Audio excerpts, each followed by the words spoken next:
Okay. The text that this question comes from is in the Gospel of Matthew, which is in our Christian Testament. It's the first book. And it talks about the words of Jesus as he was ascending into heaven after his resurrection. Go ye therefore, baptizing all nations. And it's a great commission, and it is central to who we are as Christians. We are to be active in the world. We are to be helping the sick, feeding the poor, and we are not to be complacent. Now, this commission's been taken a number of different ways. And the roots of my denomination come from the American Mission Society, which had a big impact on who we are as a country. But basically, the belief is that you need to care for and feed and educate and nurture communities. We do that poorly in some ways, and we do that very well in others. Before you really can get them to a place where they can hear the message you have as a religion. So we build fresh water wells in Africa, and we are building schools, and so that's what mission work is at its very best. We don't do that really well all the time. And I would tell you, in my belief, and I'm just one voice, Christianity is a religion of conversion. We are convicted that ours is the right way, and that you need to become a Christian to get through that little narrow gate. That's how we see heaven. As a matter of fact, the Bible says there's only 144,000 of us that are going to get there. I think it's already full. So it really depends on where you come from on this. It's a very tricky text, so thank you for giving it to us in order to wrestle with. But here's my response on the interfaith dialogue question. This is so exciting and so rich, and it's an honor and a privilege to be sitting at the table here with these five wonderful people and me. And I think we all agree that we have a problem with our environment, and we need to care for creation, however we see that manifested. And I think we agree that there are homeless people in our county that we need to care for. And so what's exciting is that we can come together and work side by side. And I really think God does her work best when we're working for others. And I just kind of leave that up to God. I mean, that's how I reconcile that commission, that I'm supposed to go out and convert people to Christianity. The way I do that is to feed them and to care for them and to be a presence, a loving presence for them. So that's how I'm going to answer that question. Okay? I keep looking at Norm because I can't believe he gave me that question. Where you want to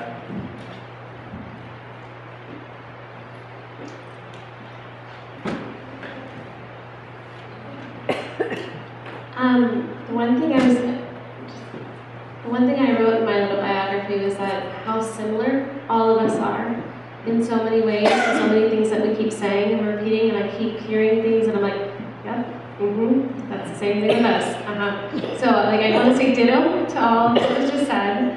And the only thing that I was going to add was, one thing is in Sikhism, we don't convert people, so that's not something that is a part of our religion. We welcome people to come in and learn, and it's important for us to have knowledge, to answer questions, to make sure there isn't a misunderstanding or misconception of who we are, and that is something that we do. There's one thing that Hazim said that about humanity that he kept talking about, and this is something that I've actually learned from my husband as well, is that at the end of the day, we are all human beings, and we all have those basic needs of whether it's love and safety, food, water, and I know that when I see somebody who's in need or a homeless person, I don't ask them what religion they are. I don't look at the color of their skin. I also don't give money. My grandfather, who is 102 years old, has taught me to always give food. He always says, you never know where the money's going to go, but at least you know if somebody's hungry, you can always do that. So we always have he always has a bushel of apples whenever we go anywhere in India, and keep seeing Slumdog Millionaire. That is really what it is like. And so there's always beggars coming up, and we always have food with us, and that's something those are values that our first guru actually taught. It was just humanity, caring. It doesn't matter. At the end of the day, we have this moral obligation, as was said by somebody else here, to just be respectful of each other. And that is something that I carry with me wherever I go. And when it goes back to my faith in Sikhism, I believe that, if you want to know, then come, welcome, and at the same time, I don't know if it's okay to say this, and I'm a little hesitant before I speak this, so forgive me in advance. But there have been times where I've been approached to change my faith by different organizations, or we'll be having an event at our Gurdwara, and people will come and say you're going to burn, and all these horrible things that to my kids, to the students, to the young people as adults, we can understand on some level.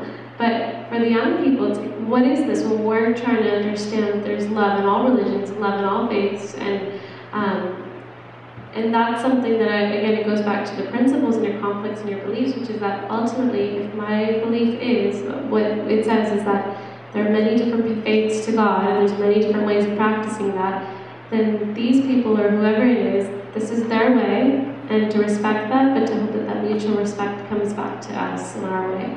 So forgive me, I hope that makes sense. I tried to say that as politically correctly as possible. Thank you so much, and thank you, Norm, for these questions. When I read them, I said, oh, this is going to be an exciting panel, and it is. It's really wonderful to hear from everybody. I just want to add one thing there on this question, which is, to me, because personally, as a follower of Jesus, when I think about would Jesus, would God really be happy if everyone became a Christian and there were no other religions on the face of the earth? I don't think so. I think God would be so sad. I don't see that Jesus came here to found a religion. That's not what he did. He didn't. He came here to start a movement to reconnect us with the Most High, and then to live with that love that as our psychologist was talking about, as we get rid of the barriers, we can really live and express that love more fully in the world. And so I believe that we can do that in many different paths.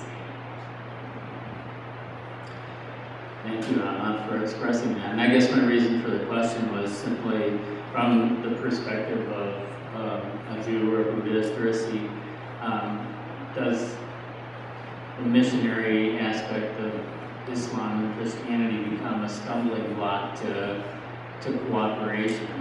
And I guess I was curious to see what the responses would be.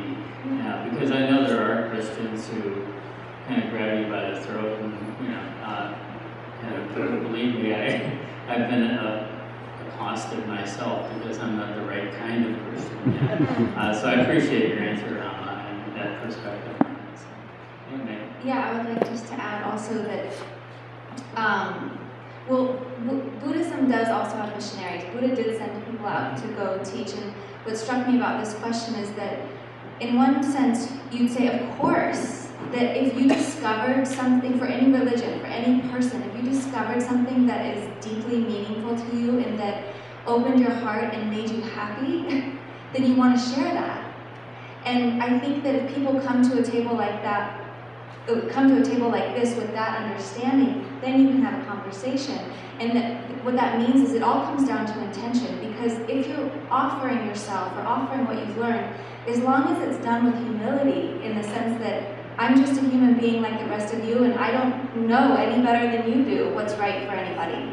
And as long as you can meet this conversation from that place, then you can have a conversation. And I think it goes without saying that if someone is unwilling to be open-minded to other people, they couldn't really have a conversation, or it would be very one-sided. So I think that we're lucky that we get the opportunity to sit at a table with people that are open to have the conversation.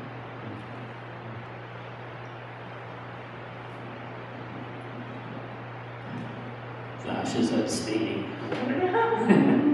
Anybody have any comments right now, or yes?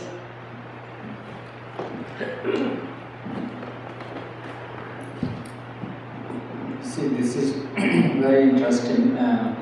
being from mixed up in Sikhism and all the interfaith work we have been doing for so many years here. The belief in the Sikhism, what I'm really happy that Jasdeep is doing a great job to share her belief system in a very objective way. And on the other hand, the Sikhism was founded to protect and the people, those who are downtrodden, and people, those who are exploited. And that was one of the reasons that Guru Gobind Singh, the 10th Guru, made that form of the Sikh very visible to the people, that when a Sikh person would come, then people around them don't have to fear anybody, because they will protect them. That was the basic attire was given to protect the people, those who cannot protect themselves. And as far as what I'm hearing about, 3 days ago, at my parents' house, there was this 2 ladies came from Jehovah's Witness, and they are sitting with my father and mother, conversing in Punjabi, because they are taught Punjabi and go to Punjabi's homes. And this young lady who was trying to convince my mother to become a Christian, and my mother was asking her, what is the difference between what we're doing and what you're doing? And then she started explaining about all the love and generosity and kindness, and that same thing was being said by my mother, that this is what we do. So it is very interesting if we keep the philosophy to those human aspects, and I think then what you are saying makes sense. And if we keep it at the human level and keep our environment safe, then there is no fight. If we're giving food to the people who are hungry and we're distributing it. I was reading this book by Amartya Sen, who is a Nobel Prize winner on identity and violence, Illusion of Destiny. I was sitting with my father for 3 weeks in the hospital, and I read that book 3 times.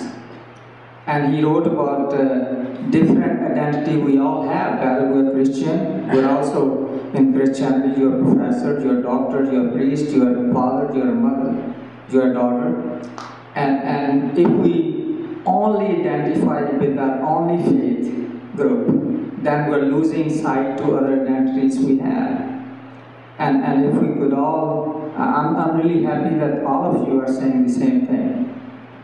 And that's what makes me much more clear, and being a psychologist more so, when we deal with human suffering. Thank you.